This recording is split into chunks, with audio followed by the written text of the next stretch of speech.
Itong tatlong to, sila yung mga leading men mo dito. Tama ba? Okay. Opo, mga ships po dito sa You're My Favorite Song. Ikaw na, may tatlong ano. Tatlo agad, oo, ah. tatlo agad-agad. Hindi. Pwede mo ba sabihin sa amin, sino sila sa pagkakakilala mo? Anong difference nila sa isa't isa and everything? In real life. In real life, of course. Si Marco naman po, mostly nakaka-relate po siya dahil bata rin po kami nag-start. So mostly yun po yung napag-uusapan namin. At mostly siya rin po yung pinaka-friend ko dito sa show ko.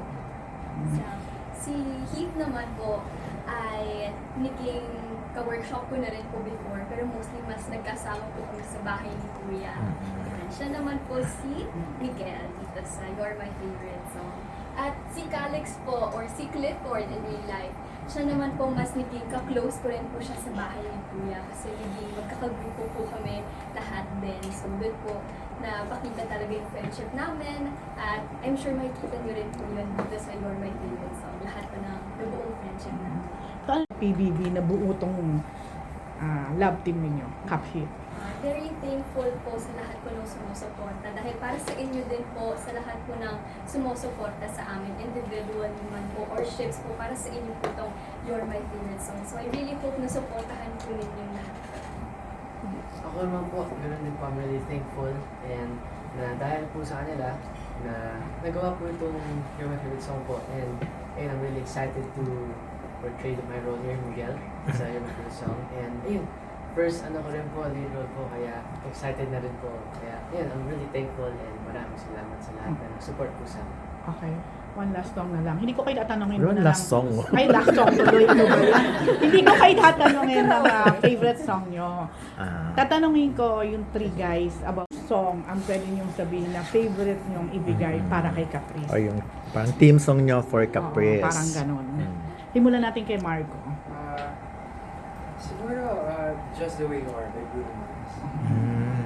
Car. Okay. Si Hit. I guess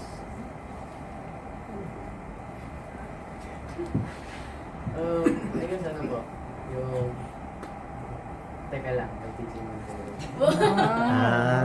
Okay. Si Clifford. Siguro, Soft Spot by Kesha. Ano again? Soft Spot. Soft spot. Okay. Sikat Caprice. Siguro natatandaan ko rin po ito dahil ito po yung nakanta ng fan meet namin. So yung torpe po. Torpe ba siya? Ay, torpe ba? Doon po natin malalaman sa You're My Favorite Song. Ay, torpe ka pala eh. Bakit? Hindi mo nakuha sa daddy mo yan. Hindi, torpe ka ba? Ba't kasi ganun yung team song niya sa'yo?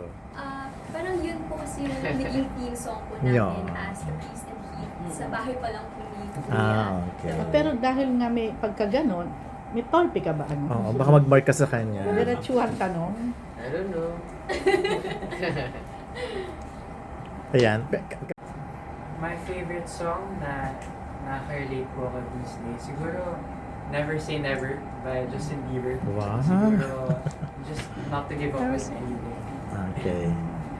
Si Caprice. Sa akin naman po, na-assess po ko sa Teka Lang by Sir TJ Montelde po. Ay. Parang mga real good na music po. Ako po nakaka-relate po ako sa song Back to You by Lito Hernández. Napaka-solid po nun. And yun, nakaka-relate po ako ngayon these days. Ako naman po, favorite ko po talaga yung mga songs ni Justin Bieber, like Ghost, One Last Lonely Girl, mga ganun po. Hindi kayo ba nag-gusto? Ha? Hindi kayo ba nag-gusto Hindi. something? Hindi naman po. Feeling na enjoy your childhood and enjoy being a kid, huwag mo magmadali. Try to be the best version of yourself every day. Kung may masasabi naman po sa mga Gen Zs, chase your dreams lang po. At always be happy. Always look at the bright side. And if my character would say something to the youth, Zion, siguro, ang sasabihin niya is to learn to stand up for yourself. Of course, you will encounter hardships in your life, but what matters is how you react to it. Kamusta naman siya? Kamusta siya? Parang siguro sa taping, mas na-encounter niya na rin yung different characters. And yeah, it's going great. And talagang mas marami pang dapat abangan talaga. po, I can't wait na mapanood po ninyong lahat. And I'm sure ma-enjoy niyo po yung mga shots. This is directed by JP Habak po. So, I'm sure familiar na po kayo sa mga successful projects po ni Sir JP. So, yun po ang kailangan niyong abangan sa You're My Favorite Song. Ako naman po, I can't wait for you guys to watch it kasi we had so much fun sa set and filming it, and gusto din namin na maramdaman niyo po yung mga emotions na nararamdaman namin sa eksena. Yeah, excited po. Yes po, and we're all just as excited as you guys. Kung gaano po kayo ka-excited na panoorin yung You're My Favorite Song, ganun din po kami. Talagang yung nakikita lang po namin sa set is yung mga shots, pero we're so excited to watch each of us bring our characters to life also. So, ayun, we just can't wait na mapanood niyo yung You're My Favorite Song. This June 22. Kayo, parang may interest sa character ni Caprice. Parang ganon. Parang love team, ano. may Parang ganon agawan. ba? May agawan, may... Ha? Ganon po. Pero malalaman niyo po yun sa June 22. Hindi kasi for sure pag pinalabas to parang magiging battle of the fandom ito eh. 'Di ba? So Yun na nga. so sa tingin mo, halimbawa ikaw Clifford, sa tingin mo bakit mas bagay kayo ni Caprice kaysa mas bagay sila or mas bagay sila, 'di ba? I'm sure yung mga fans kasi ganun sila ngayon, 'di ba? Siguro ayoko na lang mag-compare ko, pero ang masasabi ko is that during sa scenes namin ni Caprice, talagang binibigay namin yung best namin sa isa't isa. Tinutulungan din namin po yung isa't isa on and off cam. Talagang before kami nagde-date, we try our best to at the same time get closer to each other para maging relaxed din at comfortable kami sa isa't isa. So siguro yun po talaga yung masasabi ko na me and Caprice during our scenes were very dedicated to do our scenes na successful. So yung kayo yung parang mas bagay talaga. The tandem to watch out for. Masasabi ko lang po na I really hope you watch out for us. Okay, sige. Ikaw naman. Same question. Same question. I guess ako ayoko na compare, pero our characters kasi po they're really different, they're unique in some ways. Kaya it affects Angel's life differently rin po. So parang naging balance po sa lahat ng mga bagay, lahat ng mga characters namin kay Angel. Kaya yun, tingnan nyo lang yun, abangan nyo guys. Pero sa tingin, mas may advantage ka na kasi meron na agad kayong nabuo eh. Na, di ba? Na ship na fandom eh. I don't know kung advantage po, pero like I said nga, yung characters po namin, they have different benefits kay Angel, different parang relationships, and different interests, pero ayun, it just really balances, our characters balance everything in Angel's life. So mas bagay ba kayo kaysa sa kanilang dalawa? Yes. Dapat yes, kasi yun ang gusto ng fans. Ibenta niyo yung Yes, yung tandem nyo. Tinuruan. Eto. Of course, with no comparison at all. Siguro masasabi ko lang sa amin ni Caprice. Kumbaga kasi sa amin po, may iba-iba po kaming dynamics that makikita ng audience. And siguro off-cam, kami ni Caprice are really genuine to each other since may bond na rin po nabuo inside the house. So, I really believe na something genuine is going to reflect to the audience. And excited lang po talaga kami ipakita yun.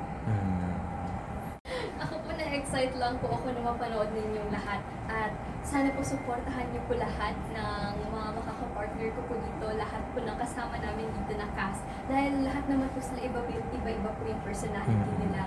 So, yun po. Sana mag-enjoy po kayo sa panonood. Positive lang. Happy lang. Wow. Smile lang. But guys, Ayan. okay.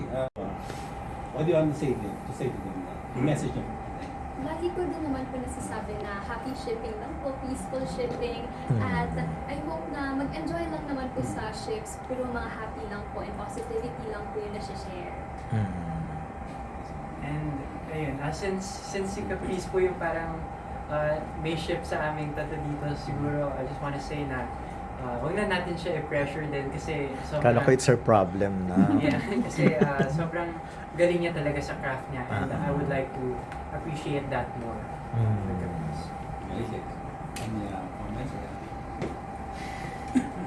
Ganun din po. Sa mga fandom na... Ayaw po namin ng mga may conflicts or merong may away-away po. Gusto lang namin peaceful lang po and kasi we're just having fun din po and ayun, ayaw po namin na anything Clifford. Siguro yung masasabi ko po is that kahit anong fan wars po yung nangyayari online, it will never affect kung anong meron po sa amin in real life. Talagang hindi po okay. siya makaka-apekto sa friendship namin together. Talagang kung paano po kami sa loob ng bahay ni Kuya, we're getting closer and closer every day up until now po. So siguro that's something that we will keep forever no matter what. Yeah. Friendship po namin. Pero how do you handle in case they get negative? Do you remind them? Do you tell them na, oh, fun lang to, do you do that to them? Personally? Yes. To your fans, to your Baka si supporters. Caprice ang ano. Yeah. We remind them po. Ako personally, nire-remind ko din naman po sila.